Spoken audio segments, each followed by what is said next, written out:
In this recording, I'm going to show you how to use an existing electronic document or PDF to make a quiz in Edulastic. So first I'm going to log on, and I already made an account, so it's just going to take me right there. I use my Google username and password to make my account, and this is my dashboard. So these are the classes that I have, and we'll do a different video on how you can import your classes directly from Google Classroom. I'm going to click over here where it says Assessments, which is the second icon down. And you can see I have one assessment in here. And I'm going to click up here where it says New Assessment. And I have options. So if I want to make a new assessment from scratch, I can create the assessment right in Edulastic. Or I already have what I was giving out on paper, and instead of retyping all of the questions, I'm going to make a snap quiz where I'm going to use my pre-existing test. Now, the nice thing is I'm going to get it off of my Google Drive, and there's a couple different ways you can do this. So I'm going to open this up. It's going to ask me to sign into my Google account. It's going to pull up my PDFs. So it's only going to show me my PDFs, and I made sure this one was open. However, if I didn't have a PDF version of this quiz, let's say I just had it in as a Google Doc, which I do. So I'm going to type in the name of the quiz and search for it. And it is going to take my Google Doc and automatically turn it into a PDF. So you are saving a step here. You don't need to take all of your Google Docs that you have saved and make them into PDFs yourself. This program will make it into the PDF for you. So there you can see, this is just a very simple quiz. And what I'm going to do is I'm going to add widgets over top of it. So the first thing I'll do is rename it 2.2 quiz so that when I start building up a bigger library, it's organized. And let's say this first question is a multiple choice. So I'm going to come up, I'm going to choose multiple choice, and then you'll see my cursor turns into a little cross. Now you have to be careful here where you place this, because it could place the box over words and it's not dead on. So you'll see what I mean. So I click it there, put it in a pretty decent place, and I'm going to choose my answer, the correct answer, my point value. I can edit that if I want to. If I have more than 4 choices, I can click the edit button.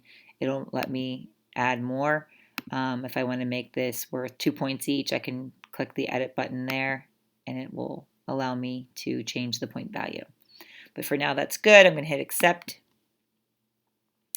and the first one is done.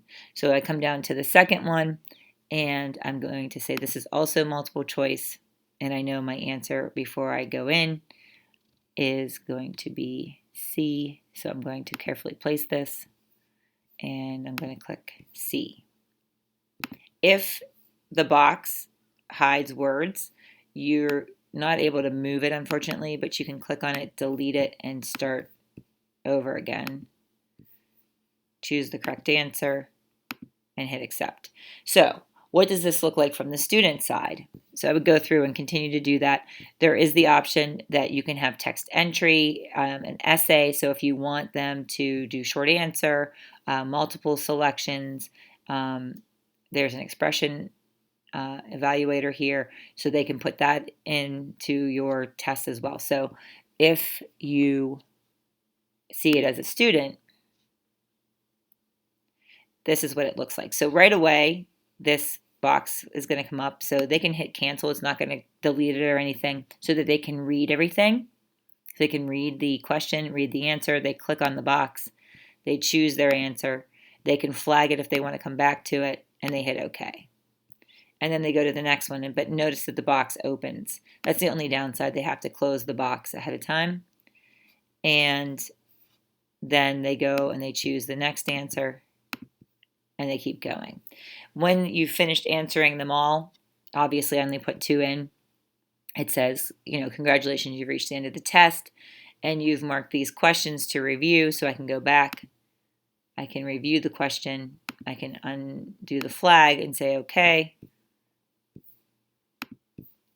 And I can submit. And it'll give me my total score and my performance on each of the questions. There's different settings that you can allow here if you were typing it in, but because it's a PDF, it only knows what the correct answer is, so there isn't a bunch of feedback that you can give. Okay, so here it's showing a question by question what they answered and what the correct answer is. You can disable that if you would like. If you don't want them to know. But I just wanted to give you a quick little tutorial on how to add in widgets on top of an already done document or PDF so that you're not sitting there retyping everything. As long as you have electronic versions of it, you are good to go and you can review it. Make sure all your answers are correct.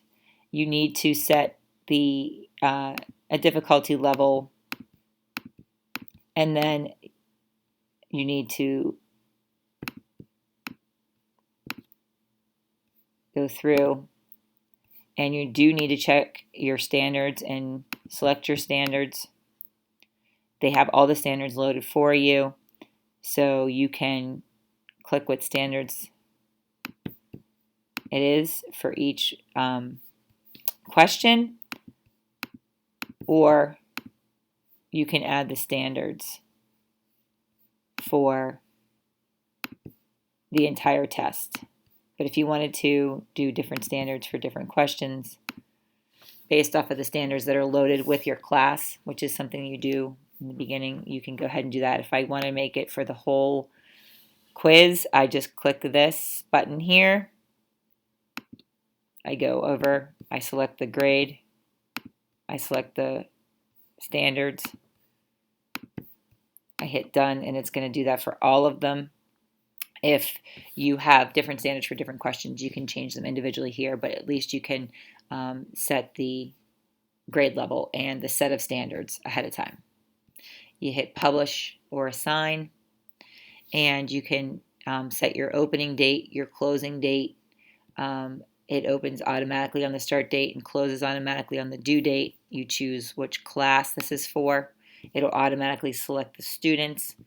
If you have differentiated quizzes for your special ed students, you can choose just the students this test is for, and then choose the modified version for your special ed students. You can choose to all or nothing, partial credit, don't penalize for incorrect selection, and then releasing scores. You can turn this off and manually release once you know everybody's done, or you can have them instantly release the score, which we don't really need to do. And then there's some advanced options, but of course you have to have the upgraded version for that, which costs money. And so now I'm going to assign this, and I can share this with my Google Classroom, and it'll put the link there for me. Or I can take the link and I can add it to my Google Classroom right here if I want to do that separately.